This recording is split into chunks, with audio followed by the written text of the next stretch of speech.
everybody. I have Dr. Lisa Stanton with me. I am so excited to bring you this conversation today. She has a psychology and PhD, as she'll tell you in just a moment, a little bit about herself, and we'll just get straight into the interview. So, Lisa, if you don't care, just start out with a little bit about who you are and what you do. Yeah. So I'm Dr. Lisa Stanton. If you DM me or anything, you can just call me Lisa though. And so in 2019, I finished a PhD in social psychology. So I have a PhD in psychology, but since 2019, my life has taken on a lot of different forms. I did a postdoc in a school of medicine that was directly related to some of the health research I was doing in my degree. And then I worked for a couple of years at a health tech company out of San Francisco. And in the middle of all of that, which you'll hear much more about, had a pretty strong conversion.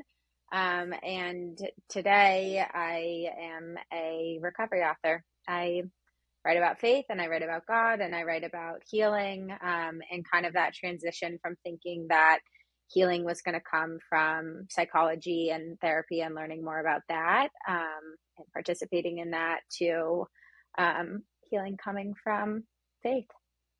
That's awesome. So I'd love to hear, just to dive into a little bit more about your testimony. And if you can just, start as early as you kind of see these things playing out in your life, the patterns of behavior, what led you to the field of psychology to begin with, and just give us a little bit more about your background and how you ended up in psychology and coming to know Jesus. Yeah. So it was a winding road. I grew up in a family. My dad did take us to church growing up. And my mom was Unitarian, but sort of just agnostic, like no particular belief. They got divorced when I was 5, and my dad continued to take us to church. My mom didn't really do much of anything. But by my basically high school years, got really deep into drinking, eventually drugs, eventually all kinds of stuff, and really just like moved away from any belief in God. And looking back, my family is beyond complicated. I mean, everyone has complicated families, but both parents got divorced, both parents got remarried.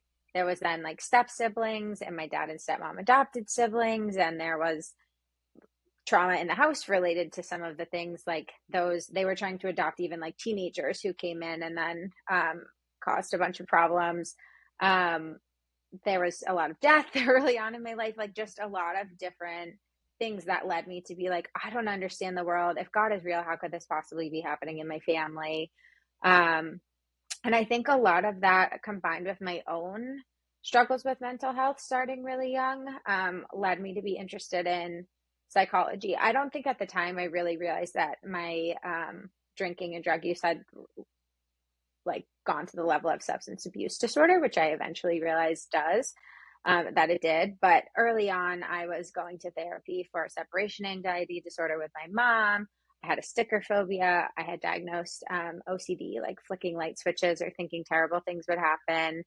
Then eventually drinking and drugs. By high school, an eating disorder. That at my lowest, I weighed like 88 pounds, I think was the lowest I ever saw on the scale. And I'm 5'5", 5'6", depending on which doctor measures me. Either way, 88 pounds is too small. So I was just like, I think fascinated in like, why am I like this? Why are other people like this? Why is my family like this? Why is this other family not like this? Like, why is the world seemingly completely unfair? That none of this makes any sense. And I think my biggest and most central problems I saw is related to the eating disorder and drinking. And I think that propelled me into having this really strong interest in psychology and then health psychology specifically. So degrees in like my PhD just says psychology on it. It doesn't say like she studied this specific thing, but you end up when you're at the PhD level having an expertise in something. And mine was in health behavior change, because I was really interested in like why people struggle so much to change their eating, change their exercise, change their drinking behavior. Like why isn't everyone just healthy? Because no one wakes up and is like, I would just love to be in an unhealthy body. I'd love to be in a body that hurts. I'd love to be in a very like obese body such that I can't even move. Like no one wakes up and thinks that. So why can't people behave in ways that are aligned with those goals? So that's why I started. That was like the interest in psychology. And then what was so wild is I kept going deeper and deeper and understanding more and understanding all the theories and then writing my own theories and publishing papers on it. And I wasn't really finding the answers that I was looking for. I was kind of understanding these general principles, like, yeah, you have to change people's beliefs about a behavior before they'll do it. But if you look, a lot of behavior psychology really doesn't have that much to say about why we struggle so much to change them. And then that kind of brought me eventually to like, I don't know, like remember working in my job, which was a very like important research position at a tech company. And I was like, I'm here because I'm fascinated by people and I want to help them. And A, I can't even help myself figure this out. So what am I doing? And then B, like most of the research shows that we're not really that effective in changing people. And even when I think back to that company, it was like 10% of our people did really, really, really well. And a lot of the other people really didn't do that well. So it was like, I want to help people, but I just can't figure out how to do that. Which is funny So that because was I kind of feel how I like ended up in psychology. statistically, though, I don't feel like that's presented to us. You said that typically we're actually not that good at affecting change in people's lives by these like traditional methods.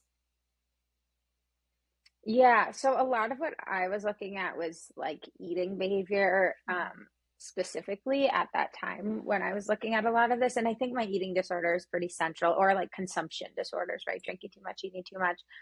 Um, yeah, that a lot of this stuff we just don't really have answers for why we're not better at it. There's like certain groups of people, let's say if you just like don't have enough education around healthy eating, right? Then those people do better. But most people know that soda is bad for you and they just can't stop drinking it, right? Most people know that you shouldn't eat a pound of gummy worms before you go to bed. It's not knowledge that they're missing, right? And so much of what we're doing in psychology is trying to give people knowledge or even self-knowledge, like, oh, look at your own behavior. You don't feel that good when you drink a 32 ounces of soda before bed and your thoughts race and whatever, like you don't feel good. So with that knowledge, if I'm a rational being, which turns out we're not, I should just stop drinking soda before bed, right? So why does nobody do that? I should have noticed in my own eventual like alcoholism, I should have noticed that like my life goes down the toilet when I drink that much, that I lose relationships with people when I drink that much, that my friends get mad at me when I drink that much, that I feel terrible in the morning when I drink that much. And guess what didn't change? My drinking behavior, despite all of that self knowledge, despite also like the more traditional knowledge of like, hey, drinking's really bad for you and it messes up your liver and it gives you anxiety and it does all of these other things. Yeah. But that self knowledge isn't propelling people to change. And a lot of the traditional models assumed that if we could get people to better understand the behavior and better understand themselves, that they would be doing better. And most of the time, that's really not what we see. Yeah. Okay, so talk a little bit more about as you became an adult and just like where did you go to school and how were you functioning during that time? Because I mean, clearly you had all these issues going on, but you were still, I mean, you still got a PhD, right? So what was going on in your life in that time? Yeah, it was very, from a young age, I think high school too, it was very like a double life situation, where I was, in a way, I think some of my lack of peace manifested as like the need to achieve. And so there was this like equal drive of like, I have to get A's, I have to do this right, I have to figure this out. And then I would like get exhausted and just like blackout drink for 3 days in a row. Yeah. And then I would, sober up and go back and start doing the thing again. But that was true in high school. I had basically all A's. In college. I think I had like a 3.8 or something. I think I graduated like 35th in my class of 800 people. And then in graduate school, the classes are much smaller. I graduated with, 3 people. You don't even really graduate with people. You just defend your dissertation when you're ready. But I had like a 3.9 something. in graduate school, and it was like to do everything that I needed to do to get an A, and then I would just like be overwhelmed and not know what to do. I never wanted to drink that much. I never wanted to spend time in the eating disorder. And those things would just like bubble up. And I mean, the time where I wasn't doing school or being, partying or throwing my food up on purpose, um, like I spent a lot of time in therapy. I spent a lot of time seeking different types of therapy or different therapists, or maybe my match with this one wasn't good, or my match with that one wasn't good, trying to figure this stuff out. And I think that's important, is that, or a new medication, and that it wasn't just like, oh, I blindly like think, you know, therapy is not worth it, right? I live in the Midwest now. So there's this sort of like, I came here for graduate school and then stayed. But I'm originally from Pennsylvania, college in Virginia, and then graduate school here in Minnesota. That there's like this Midwestern thing. My husband actually just started going to therapy. So I'm not anti-therapy at all. My husband has a profound faith that he combines with therapy now, but there's this Midwest thing of like, oh, I'm not going. Like, I didn't have that at all. I was going all the time. I was trying new therapies all the time, and just like nothing was really working. Okay, so how did this all like culminate for you? How did you end up in recovery and meeting Jesus? Can you talk about that for a little bit? Yeah. So I finished graduate school. Well, I guess to back up, the although I had all of these other mental health issues going on, so like I was diagnosed with obviously the things I already talked about, but also a few different anxiety conditions, panic disorder, right? I social anxiety, all of these different things over time.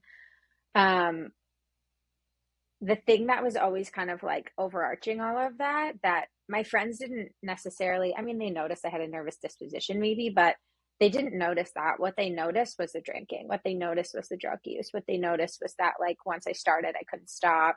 Um, that I was a liability all the time in terms of just like safety and where is she, and like I would disappear all the time.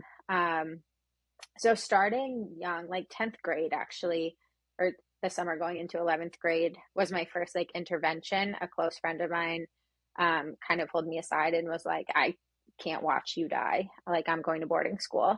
And in our sort of 11th grade minds, that's all that she could really do. And then near the end of college, a couple close friends of mine, one of which was a sorority sister, like basically did another intervention and were like, hey, like something is wrong here. So there was these little things over time where people were saying like, you need help. But I don't think I really realized that I needed help until 2020 is the first time where I was like, okay, I need to like do something about the drugs and alcohol, and the therapy isn't getting better. And at that point, it wasn't even like I was going to address all of my mental health. It was just like someone needs to help me figure out how to stop drinking, and then I'll figure out the rest later.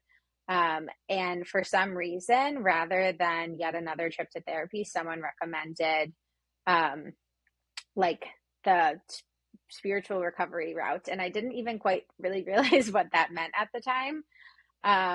But they're free meetings, right? So someone was like, just go to the free meetings, see what it's like. And I got there, and pretty quickly realized that they wanted me to have a higher power. Defined broadly, it could be anything. I wasn't really interested in it being anything at that point. I was like, I'm a scientist. I don't do higher powers. I don't need a higher power. I got this. And I sort of started trying to do the program, which is literally based on spiritual principles, but I tried to do it psychologically, which is very on brand and funny, looking back. But it's like, instead of trying to like pray about forgiveness, I was trying to like think forgiveness and hope that that would produce the same result. So I started trying to do that. And basically the gift of trying to do recovery that way was that I hit a new rock bottom, basically sober 7 months into trying to do it that way, where I was just more miserable than I'd ever been. And I shouldn't be miserable because I'm sober. And if drinking was the problem, then why am I so miserable? And I mostly stopped drinking at that point. I was still smoking weed a little bit, really just because I didn't know how to live. Turns out because I didn't have God, but I didn't know that then. So I just couldn't figure out why being alive was so painful. Um, and so I hit this new rock bottom in December of 2020, and someone um, at that point kind of looked at me and was like, "Hey, do you think maybe it's because you just like won't do the God thing?" And for some reason, instead of it being like, "No, that's not it," I was like, maybe I don't even care anymore, right? I was in such like a low point of life. There's not even really words to describe it. People who have been there before understand this feeling, but it's just like I don't want to die, but I don't even really want to live. Like I don't even have the energy to actually try to an attempt at suicide, but I just don't even know. Like I just don't know what to do. And that point is what allowed me to finally just be like, fine, I don't even care. I was terrified. I mean, with the God thing too, I like everyone in my life was an intellectual at that point. Like everyone in my life went to graduate school, went to college. Most people were atheists. I had one roommate actually who I've like talked to now since then who was Christian, and I always thought she was insane. I was like, this is so weird. Like she went to like a really good college, and she was also in graduate school like at another school, but we ended up meeting online and living together. And I just remember being like, how could she like believe in Santa Claus of the sky and like be in Yeah. graduate school? This doesn't make any sense to me. So Yeah. it's been funny to like circle back with her now and be like, I didn't know you were right the whole time. Yeah. Um, but most people, I was just terrified of telling them that I was gonna like try believing in God. But I was in such a bad spot that I got to a point where I didn't even care what anyone thought anymore. I just decided to try. And for me, what that looked like um, was just starting to pray, like just starting to be like, hey, God, I don't know if you're there.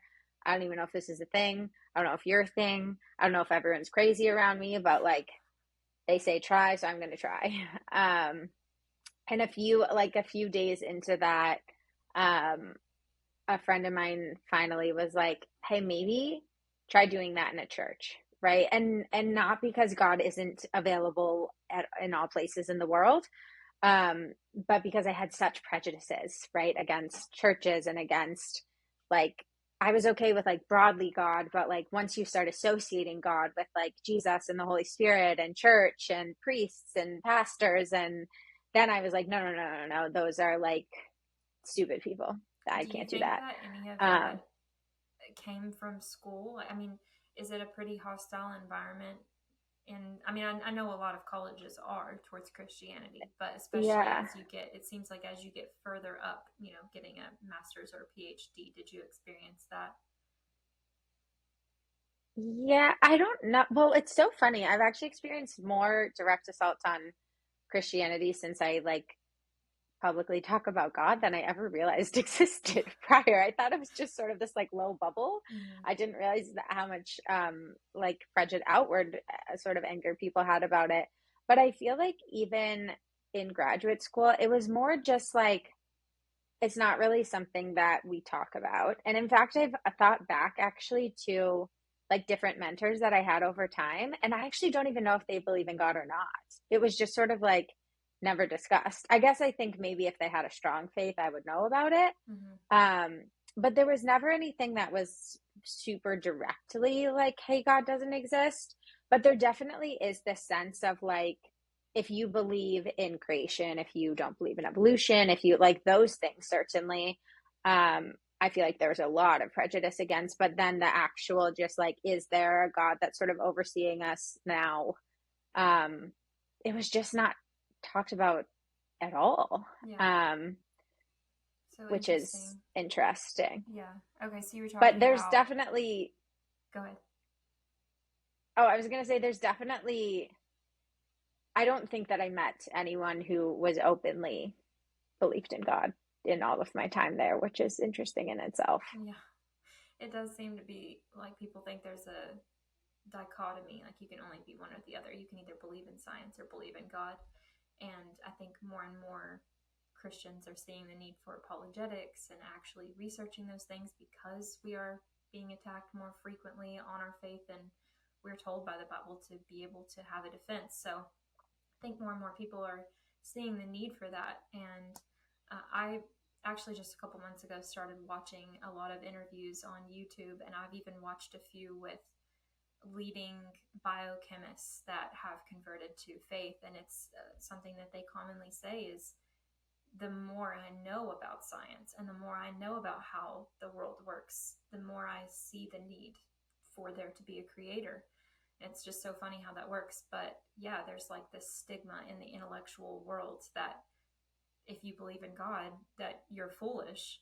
But something Mm-hmm. I say often when I get to interact with people that are atheistic or agnostic is that I think that they personally have more faith than me, because you think that, like something can come from nothing. And it's just the amount of times I say that and people are kind of taken aback by it. It's like, I just don't think a lot of people actually think it through.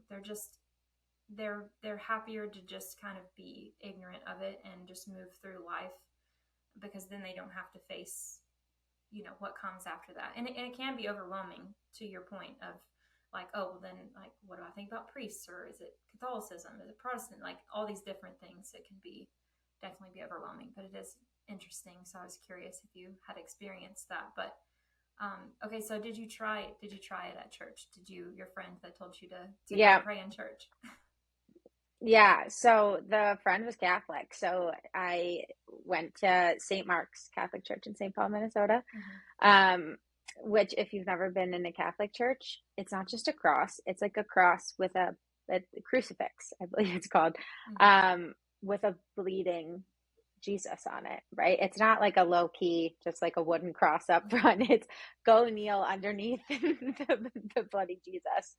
Um, so it caught me off guard a little bit. I don't think I'd ever, maybe I'd been to like a wedding or something, but I don't think I'd really been in a Catholic church before. Um, but they had a cute little kneeler up front, and I went and I kneeled down, and said a prayer, essentially like asking like God just take over my life. Like I don't even know, I don't know what I'm doing. I'm kind of embarrassed about what I'm doing right now. Like all the thoughts, right? Just like the honest thoughts of like, honestly, I'm embarrassed. I'm embarrassed if this works. I'm kind of scared it's not going to work, but I don't even know if I want it to work, because then I have to be in this position of saying I was wrong. And what's so fascinating is like lightning did not hit me in that moment, right? Like nothing happened. Um, well, I say nothing happened. I'll just tell this quick story. There was a janitor in there who let us in. We like knocked on the door. I was like, "You can't go in here." He was like, "Someone will let us in. It's fine. Churches love when you pray in them." I was like, "Okay." So this janitor lets us in. And then I go up front and pray. And the church also had these like candles that you could light, for, I'm not actually sure what they're for in general, prayers. But I don't so know we either. go up front, whatever they're for, prayer candles.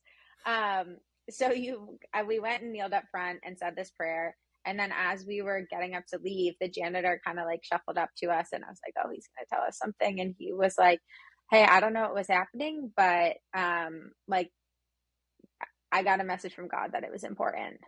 And I was like, "That's interesting." So I always say nothing happened, but like, I meaning I didn't get hit by lightning. I did not see Jesus in that moment. I like nothing really happened, although that was quite the God moment of that janitor coming up. But what I do know looking back is that day is actually my sobriety date. And I didn't like watch that developing. It's not like I got up that day and was like, I know that I'm going to be sober from now on. But that date turned out to be my sobriety date. And that was the beginning of me being willing to just like, if nothing else, it just felt like a big breath that I needed to release finally got released. And it set me up to start praying a bunch of prayers that I had basically taken all of that work that I'd done in recovery and tried to do psychologically. And I was now willing to go back and say, like, God, will you help me forgive this person? God, will you forgive me for my anger? Like do the work with God instead of trying to avoid God in the work. Mm-hmm. And I think that's really what has led that to be my sobriety date. Not that if I did no work after that, I'm like, I believe you have to actually like work on a relationship with God and develop it. It's not just like you can say one prayer and then everything's fine. But that day turned out to be kind of a big day, even though I hadn't realized it at the time. And it's not the building. I do want to like focus on that. God is everywhere. I've never, maybe I went back to St. Mark's once, but I've in general never been back to St. Mark's. There's nothing magical about the building. What needed to happen that day is my prejudice about like I'm not willing to go anywhere near anything that smells like Christianity. That's what needed to be broken down that day. And for me, that's what happened by like having to go into a building that I was afraid Yeah. was Christian. Yeah. And I mean, God is so gracious in how he guides us out of just into salvation and out of our old lives. It's can be overwhelming also to people to think that they have to just take their hands off of everything at once, that they have to be perfect to go to God. And that's just very often not how it works. Like God meets us where we are, but then he doesn't leave us there. Right? A lot of people say that, and he guides us out of it. And it is, for most people, it is a slow, sometimes grueling process, but he's kind Yeah. and he shows up and he shows you that he's there with you through that process of sanctification if you'll continue in that obedience and just being open to what he has for you. Yeah. And absolutely, like I had done cocaine within 48 hours of kneeling in that church, right? Like there was nothing perfect about Lisa upon entering the church that day. Right. Okay, so let's just talk a little bit more about, you said you tried different therapies, you were on medications.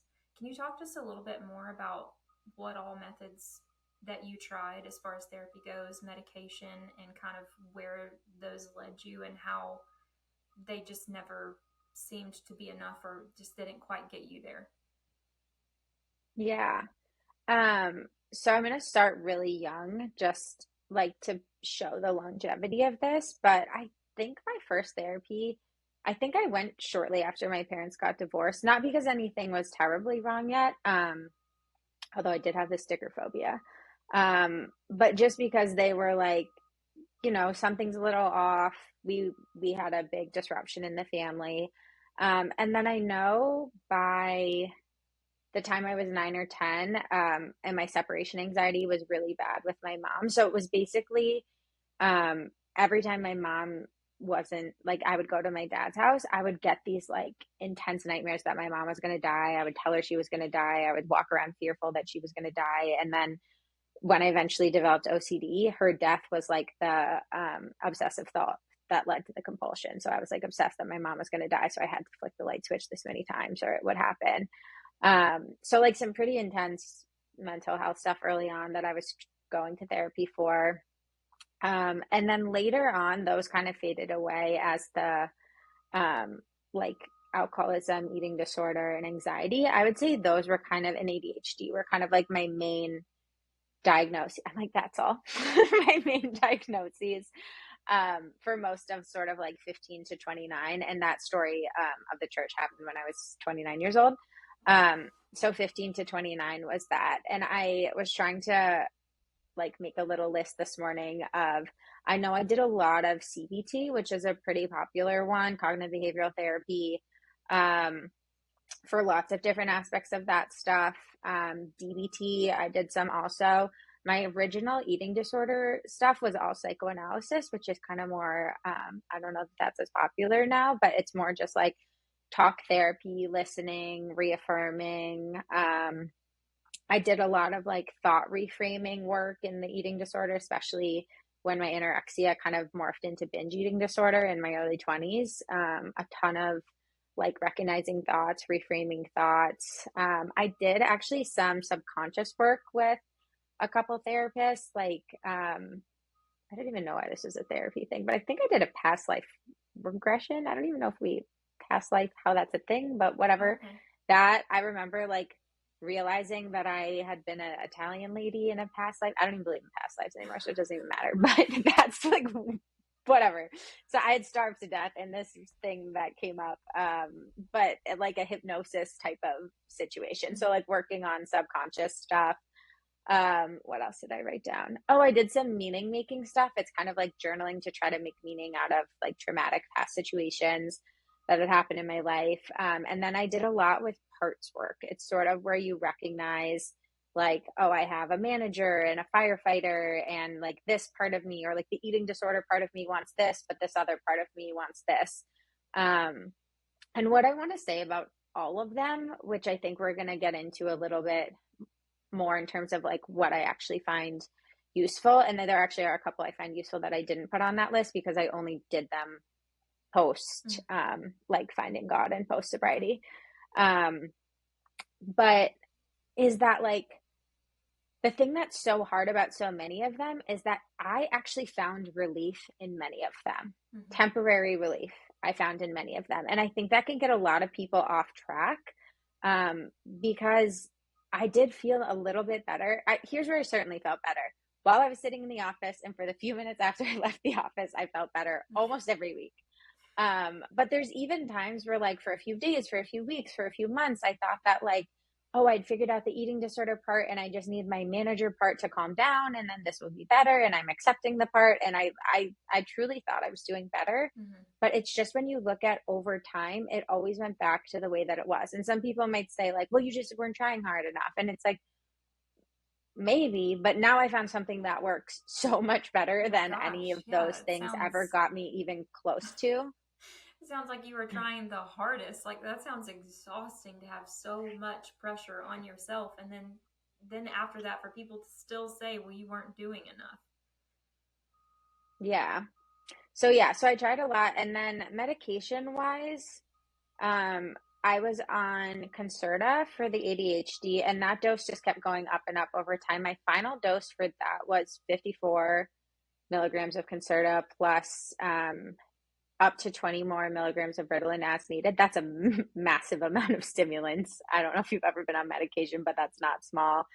Mm-hmm. And then I can't remember because I tried several different anxiety medications. I took propanolol for a long time, which is a beta blocker, I believe. It just kind of makes your central nervous system not know that you have anxiety. Um, And did but yeah, that so the work for main you? medications I was on, Like, did you notice, I mean, or does it just kind of makes you make not you feel like you have numb? anxiety. Yeah. I mean, it makes you feel like you don't have anxiety, which is what it's supposed to do. But the problem is it's still there. Yeah. So there's no point at which, like, if you take the medication long enough, then you just don't have it anymore, right? Like, you still have anxiety. It just stops your, Like the I physical should know, but response. parasympathetic nervous system. Yeah. Yeah, it stops the response, but it doesn't stop your body from creating it. Mm-hmm. It's honestly a lot like alcohol in that, or weed, and that you just like do it. Like that's why I drank so much, is because as soon as I drank I didn't have any problems anymore. It was over. Yeah. um and so it's very similar. Yeah. It has a very similar effect to that. And then also the ADHD, like I truly believed, I think at least some point, that like I couldn't focus without this medication. I didn't know why I was so scatterbrained. I didn't know why I couldn't just sit down and, do the work that I needed to do and behave normally. And that even, like, I don't take any of that medication anymore. And I also don't suffer from, like, now I see that so much of my distraction was almost like me distracting myself from other intrusive thoughts. And it was all related to, like, all of the things that I was trying to suppress and Mm-hmm. block out that I've now dealt with God. So, Yeah. And I know when we first spoke, you mentioned that you felt like some of this was tied to New Ageism, if that's the way to say hmm. that, but just kind of like a New Age movement. Can you speak to that for a little bit? Or just like what you mean? Yeah. So I definitely, I guess I think of a lot of the therapies that I was trying as like, they're all evidence based, they're all scientific, they're all, people who accept insurance taking, like showing up to the doctor. And when I felt like those kept not working, I kind of got into this like new age place of like maybe it's something else that I'm missing.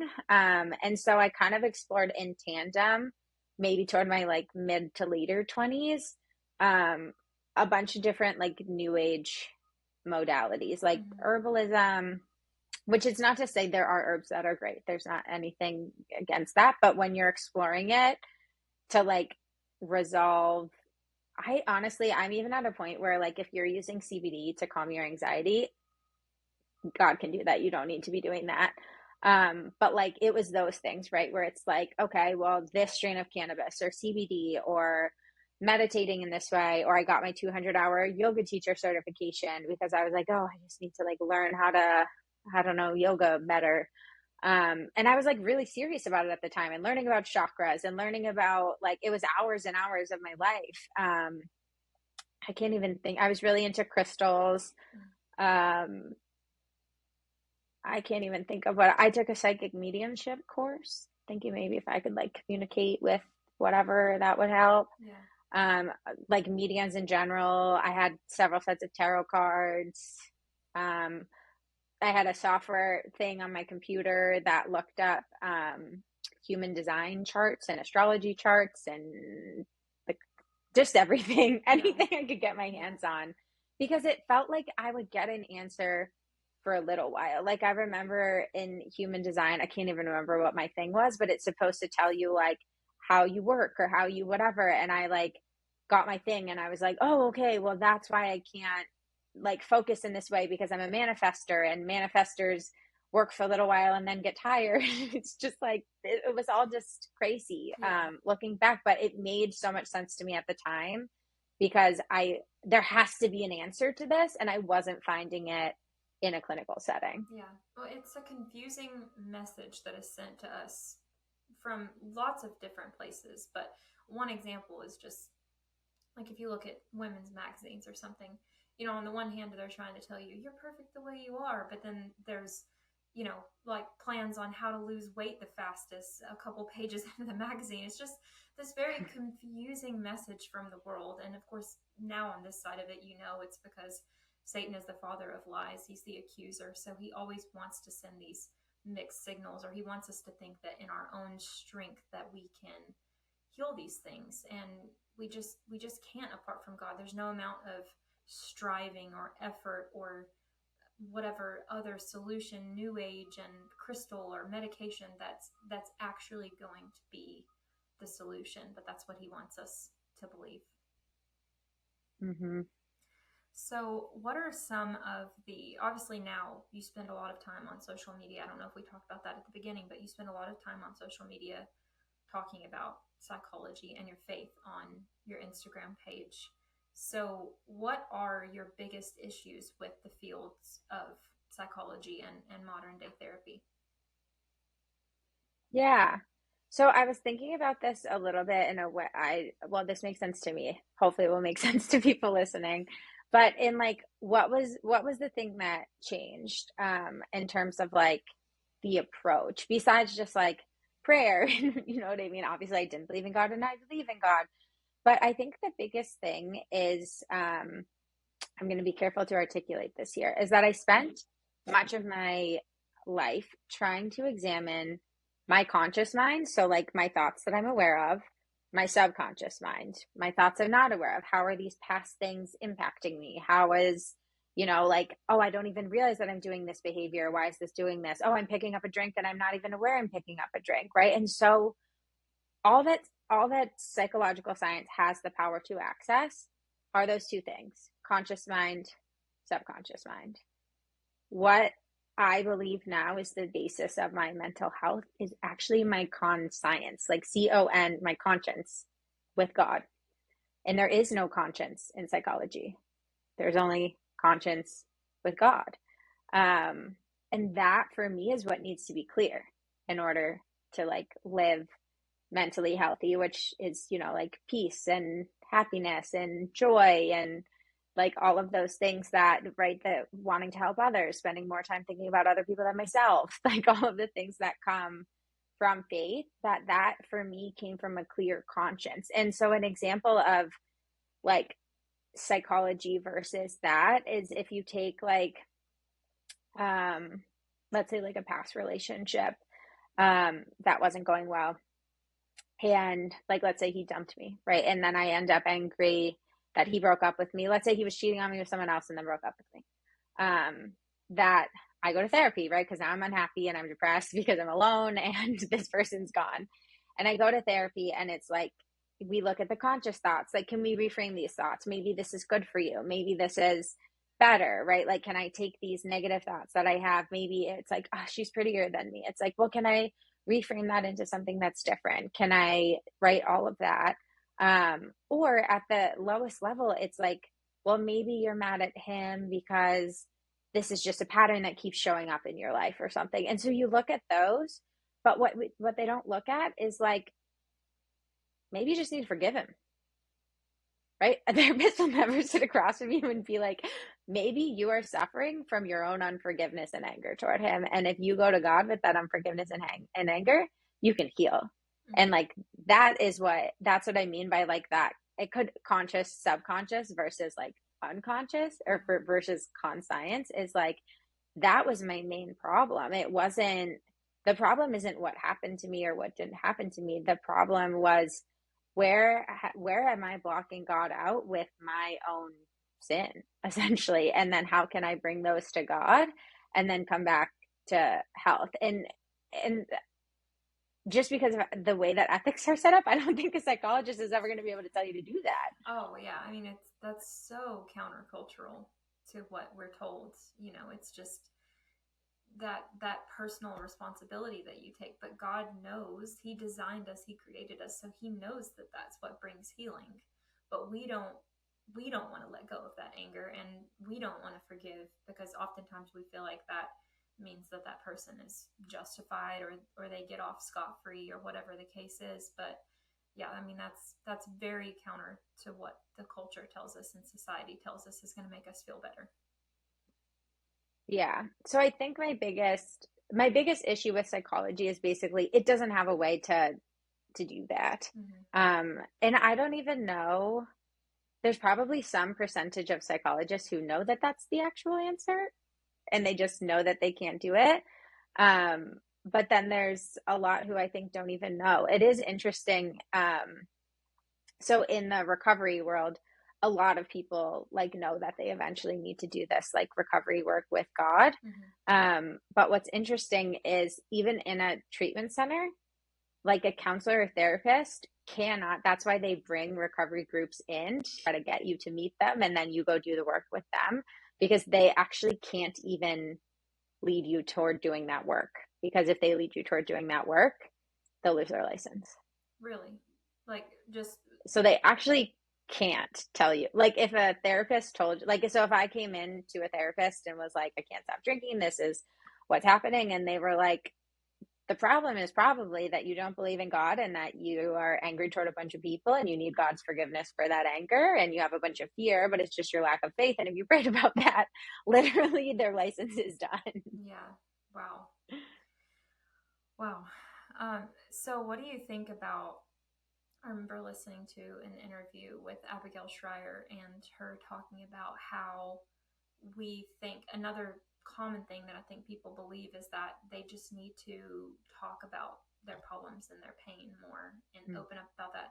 And she mentioned this kind of group psychology that happens when people just kind of sit in that and let it fester. Like, what do you think about her thoughts on that? And have you had any personal experience with that situation where it kind of creates this atmosphere of one-upping, or actually makes the problems worse? Mm-hmm. So I absolutely agree with her. Interestingly, not only in the group setting, which I know is probably where she was talking about it, but even in a one-on-one setting, which I think might be a more controversial view. Yeah. But that I truly don't believe that there is any therapeutic benefit to like expressing anger, expressing jealousy, expressing resentment, expressing like those things. Mm-hmm. I do believe there is huge benefit to confessing them, whether that's like to a best friend who's going to tell you like, hey, maybe go to God with that, or directly to God or whatever. But to just say like, this happened to me and and I can't believe that they did this and whatever, that like that sort of thing of like, oh, I got it off my chest. That it's like, well, where did it go? What got off your chest? And it can be, so the negative side of that is like that there's no personal responsibility taking. in that. It's basically just to get it out there. And the thing that will make us feel the best in that moment of expressing it is if someone else agrees with me that it's justified. Yeah. And now we're both in sin. And now I roped you into it so that you can suffer 50% and I can suffer 50%. One of my favorite sort of like mentors calls that phenomenon splitting the guilt. So if I do something and then I can get you to tell me it's justified, I actually start suffering less, but not because we're healing, just because we're splitting the guilt and making each other sick. And if you can do that in a whole group chat or in a whole group, like counseling setting or something, even more so. What I sometimes when I say that, people are like, well, you're just supposed to never talk about it. And it's like, no, you can talk about it if what you're trying to get to is like, how am I guilty of something, right? So let's say someone comes in right now and steals my computer, right? And I'm mad and we didn't finish the interview. And it's a silly example in some ways. But if I call my husband and I'm like, you will never believe what happened. Someone just ran in the house and stole my computer. And he's like, yeah, what a terrible person. I can't believe that happened to you. Like, we're just sinking. And we may not even realize we're doing it, but we're sinking. If instead, like, if I say that, well, first of all, given that he's my husband and I married him because of his spirituality, he's never going to say that. He's going to be like, forgive them. Maybe they need a computer, right? And so when we can pull each other up into like, if I'm expressing it to someone who can point me back to like, hey, where are you responsible in this? Like, stick to your own sins, right? Like, where is it that you can bring this to God?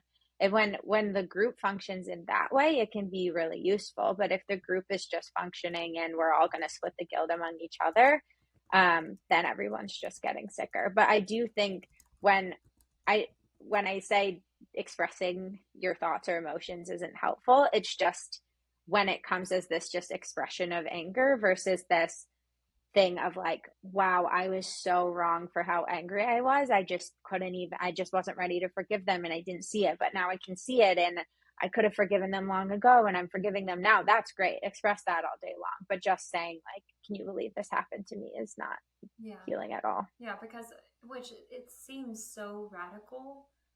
And so I know there'll be people listening that like your flesh is going to rise up right now and it's going to be like, no, like somebody hurt me. And so I get to feel this way. I want to feel this way. I get to talk about it and somebody should validate my feelings. But I mean, God says that very often our anger is not the righteous anger of God. And then also Jesus talks about if someone forces you to go a mile with them, that you actually go a second mile. And something I learned recently about that is that that was an actual Roman law when in the time that Jesus was alive and the Romans were truly oppressing the Jewish culture and the Jewish people, that they could force civilians to carry their military equipment for a mile, but no further. So they would have understood that, and that would have been so radical to say that our oppressors that are killing our people, that are taxing us to death and starving us to death because all these things that were happening in the culture at this time, like they would have understood that and probably been like, no, there's no way I'm doing that. But that's what Jesus taught. It is a radical love and forgiveness because we've experienced the most radical love and forgiveness. And then another verse that came to mind was, and if anyone wants to sue you and take your shirt, hand over your coat as well. So that is a biblical concept. Yes, it is true that someone hurt you. I think we've all experienced that. But God doesn't say that it's okay that if they hurt you bad enough that you can just sit in that unforgiveness. He says if you want to be forgiven, you have to forgive. Mm-hmm. Yeah. Okay, so something else we talked about when you and I spoke on the phone last week was you mentioned that a therapist or psychologist, you can correct me, whatever the correct terminology is for that, has to give a diagnosis for the sake of insurance. Can you expound on that a little bit? Yeah. So anytime that you're going to any type of, whether it's a psychiatrist, psychologist, therapist, counselor, if they're taking insurance, the way that they get reimbursed, so you're paying a $20 copay on something that probably costs $100. Mm-hmm. So the way that they're getting reimbursed from your insurance company is that they're treating you for something. So they don't have a choice except to diagnose you with something. So the reason why I think that's so significant is because we get so like attached to diagnoses, right? Like I remember the first time that I got a diagnosis of like generalized anxiety disorder, I was like, I'm going to be anxious the rest of my life. This is what this is saying. I'm going to be anxious forever. This is what it is. Or social anxiety. I'm going to be anxious every time I go to a party, every time I meet a new person for the rest of my life. This is what it is. Or alcohol use disorder, right? Like I'm gonna drink forever. I don't even know what does this mean. And the importance of just like the meaning of a diagnosis, and not just that a therapist has to give you one in order for them to be reimbursed and you to be reimbursed. But just like to really take a minute and step back into like, what is a diagnosis? And what a diagnosis is you meet the criteria that is in the DSM-5 is the most recent one at the moment, which means that like I've sat in front of a therapist and said, like, I've had slow speech for the last couple of weeks. I've been really tired the last couple of weeks. Like I'm diagnosing depression right now, and that's what it's going. You have to have a certain number of like places where you coincide with like what a depression diagnosis is, and then for almost every single diagnosis, it also has to be affecting your life. You have to report that you are disturbed by it and it's affecting your life. And the reason why I say that is because when we get so attached to them, it's like this is it forever, when that's not the case. And it's not necessarily like depression or anxiety isn't the root cause. The root cause of depression isn't depression. The root cause of depression isn't you have a chemical imbalance. The root cause of anxiety isn't you have a chemical imbalance. Like, is it true that you meet these criteria? And is it true that at the moment that you're sitting there, if you meet that criteria, you probably do have a chemical imbalance in your brain?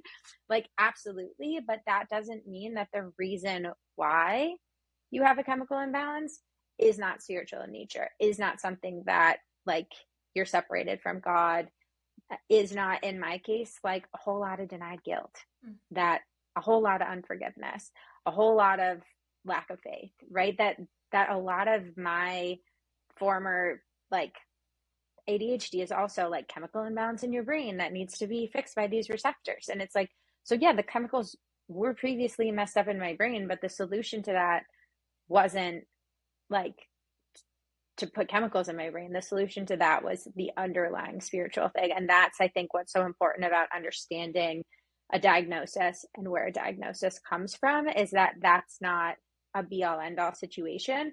That is a way to get an insurance reimbursement and a way of describing a series of symptoms. And that's it.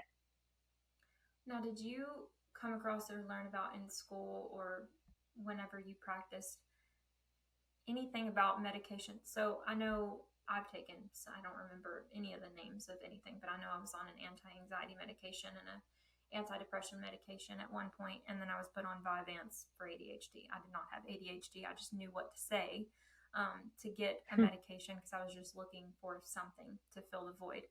But so did you come across anything that, it was my understanding that these medications are supposed to be for short-term use. But my experience is that very often people are put on these medications as a lifelong solution to their problems. Mm-hmm. Yeah, I don't think anyone ever even posed it to me as short term. It was sort of like, this is the way that it's going to be. And I think, if anything, sometimes people are hesitant once it's working. People are hesitant to adjust it at all. And it's almost like, no, you just stay on that dose forever and then everything will be fine and you won't have anxiety. Most people's experience is that they end up changing over time and then it's not working as well. And then they need to figure out yet another thing. But yeah, I don't think I've ever really experienced someone saying even this is for short-term use only. I think I once had a medication that was just for public speaking that maybe had a little bit more of that, but it's such a like a singular thing, right? And now I pray before I public speak and it's all fine. Yeah, and it's funny because I feel like we probably don't even understand the ramifications. I mean, personally, I feel that there's not a single medication that does not have a side effect. And so, especially if you're talking about taking this medication forever, sometimes increasing the dosages, sometimes being on many different notifications without any, knowledge or acknowledgement even from the doctor, or that they even know you're on many different medications.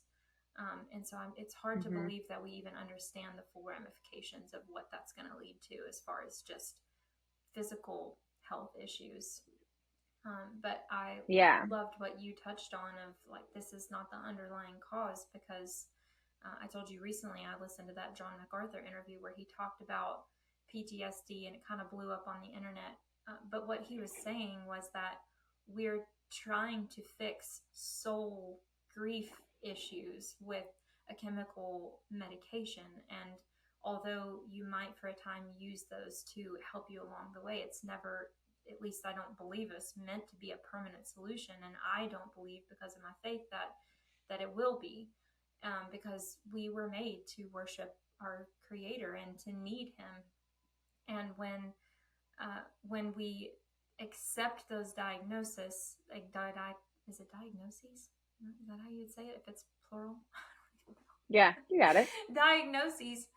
Um, then it's almost like, I've talked about this before with the whole trans issue and LGBT, because my audience, they know, my past. It's like, this is the one thing that God can't heal for whatever reason in people's minds. Like, well, if you meet this criteria, God can't help you. This is just who you are. And then, in the psychology world, you're talking about being put on medication.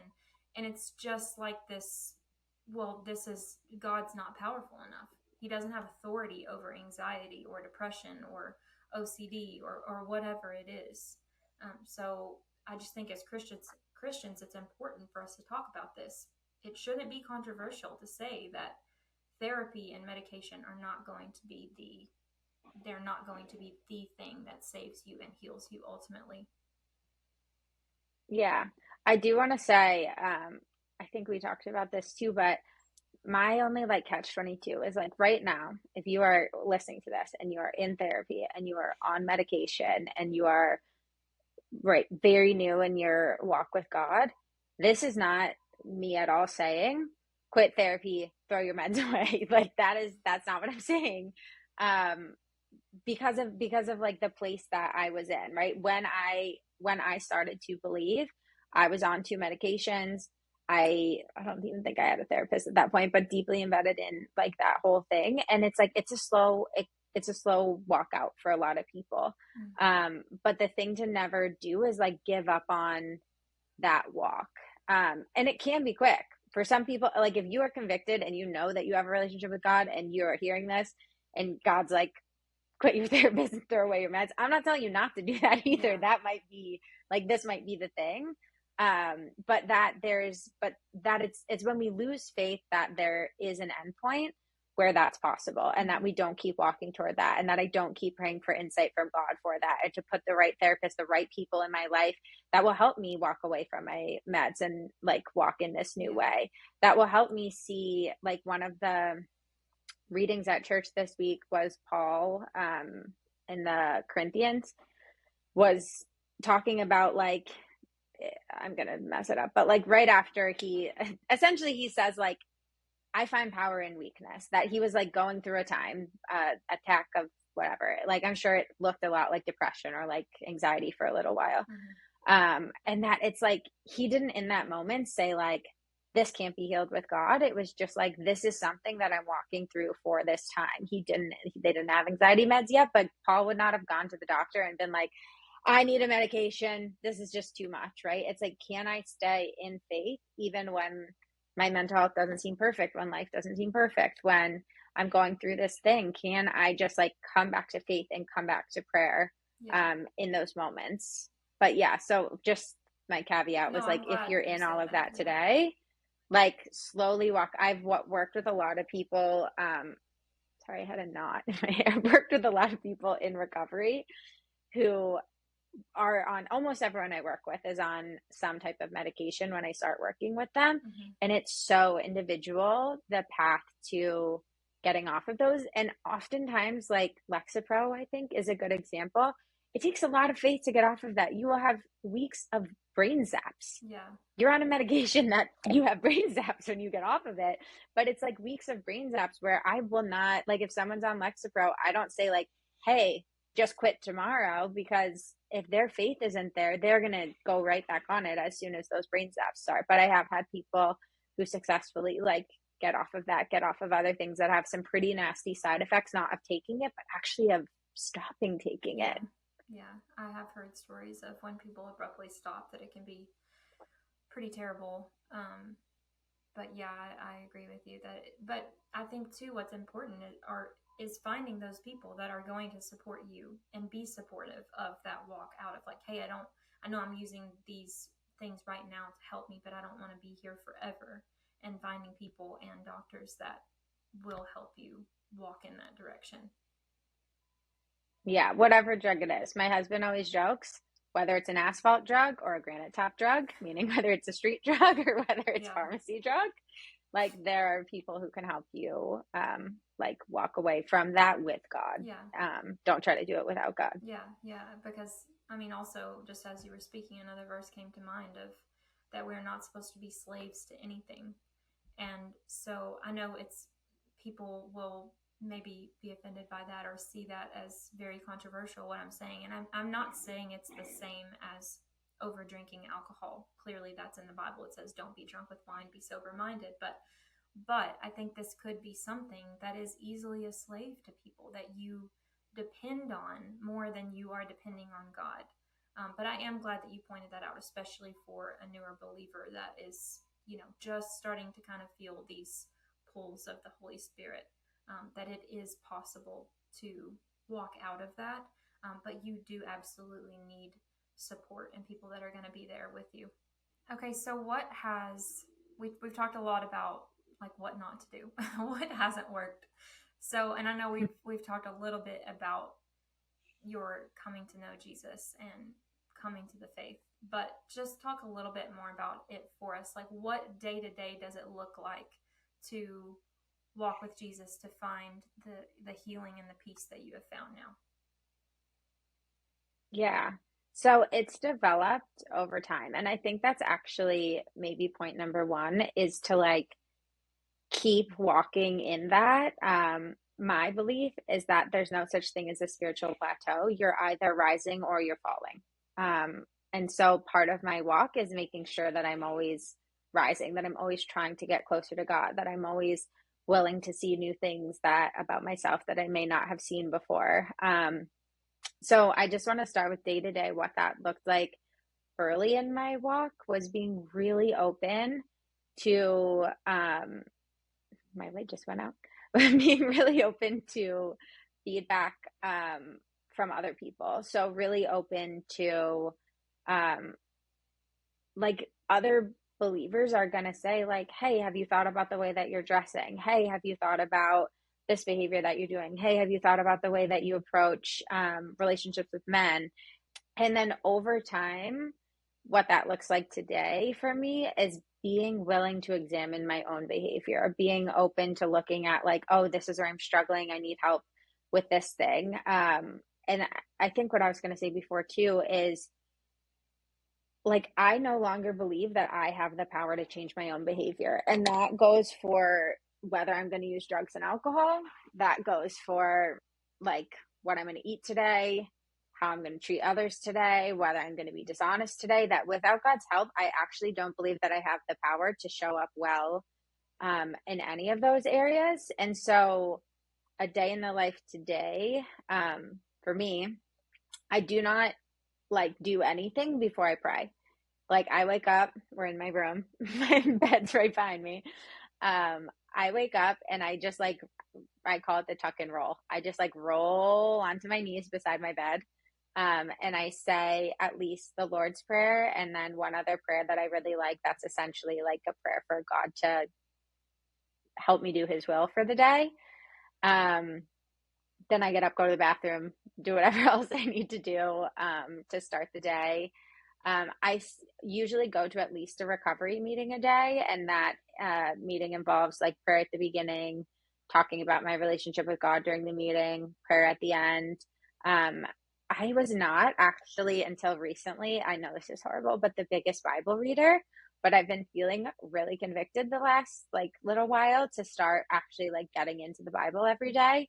And it has been a game changer. Like I heard people say it for the longest time, and I'm like, well, I read recovery books, and the recovery books are based on the Bible. And I read, Anthony DeMello is my favorite author. He's a Jesuit priest. So like I'm reading thoughts of people who read the Bible, but I was spending a lot of time reading the thoughts of people who are reading the Bible and not actually reading the Bible. And Mm-hmm. recently spend a little time every day reading the Bible, and it's so cool. I can't even, I heard myself, like I heard other people like myself telling other people that it was so cool, and I didn't get it. And more recently, that's been a huge thing for me. Like prayer's always been huge. Like reading little snippets of scripture that popped up in apps I was using or whatever has always been, but to sit down and just open it and start reading has been a big game changer. I pray basically all day long. Like anytime my mind is idle, I'll just like say a quick prayer of some kind.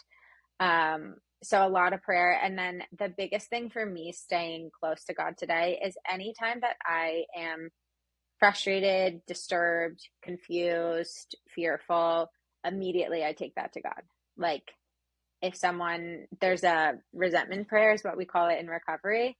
Um, and the bar for that for me is so low. Like someone could just bother me a tiny bit, like on the road or whatever, make a face I don't like. And I will just be like, God, help me grant whoever it is the same tolerance, pity, and patience I would cheerfully grant a sick friend. This is a spiritually sick person. How can I help them? God, save me from being angry. Thy will be done. I've said it so many times, it just like repeats in my head.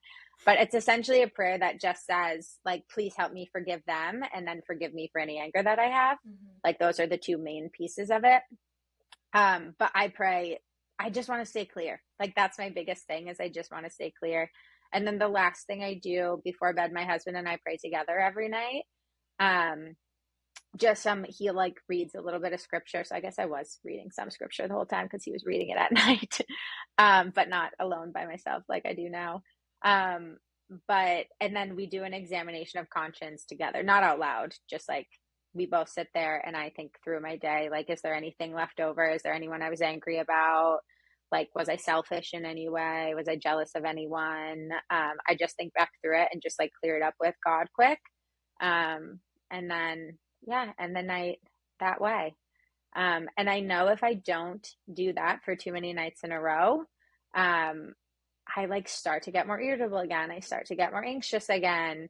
For me, I don't know, since you didn't have an alcohol problem, that this would be relevant, but you might have your own version.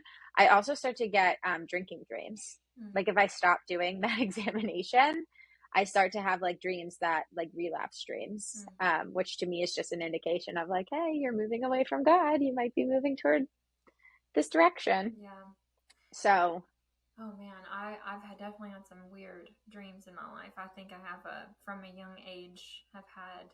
I think that they're definitely used in spiritual warfare. So that's interesting that you say that. But yeah, I've had some very spiritual feeling dreams before. I don't know that I've ever taken notice of. It sounds like you're really good at like taking stock of where you're at. I should probably do better about that. But yeah, I've never noticed if it was in a particular time in my life. But what you said about the Bible is so, so true. And I tell everybody this because, I came to Christ, like truly know Christ in probably 2018, 2019, somewhere along those lines. And it wasn't until, let me think this through, it's almost been about a year and a half ago that I actually started just reading the Bible diligently. So it was a long time that I mm-hmm, felt like I truly knew Christ.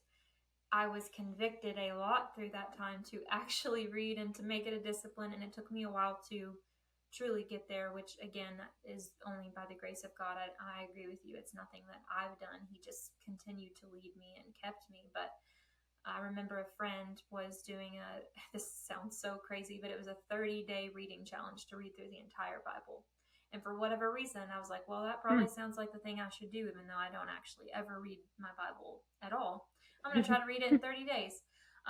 Spoiler, I did not finish it in 30 days, but I did actually finish it. I think it ended up being for both of us about 4 months, and it was all the way through. So start in Old Testament and then go through the New Testament, which can be a little bit tricky. I know a lot of pastors at our church recommend starting in the New Testament with the Gospels, and it's a little bit easier to Mm-hmm. understand because the Old Testament can be a little bit daunting, a little bit more difficult to understand. There's a lot of time and context gap there, but anyway, it was crazy the just the absolute difference in my life that brought to me, just the depth of knowing God more and loving Him more. Now, let me be clear, reading through the Old Testament, I had a lot of questions. So it's normal if you Mm-hmm. have questions, but just the obedience and the daily, like, obedience, and I'm going to do this even on the days that I don't feel like I got anything from this, even on the days I'm like, what did I just read? I don't even know. I didn't even know this was in the Bible. This sounds like a rated R movie. Like, what's happening? Um, but just that daily obedience, God showed up and He has changed me so much in such a short time just by His word.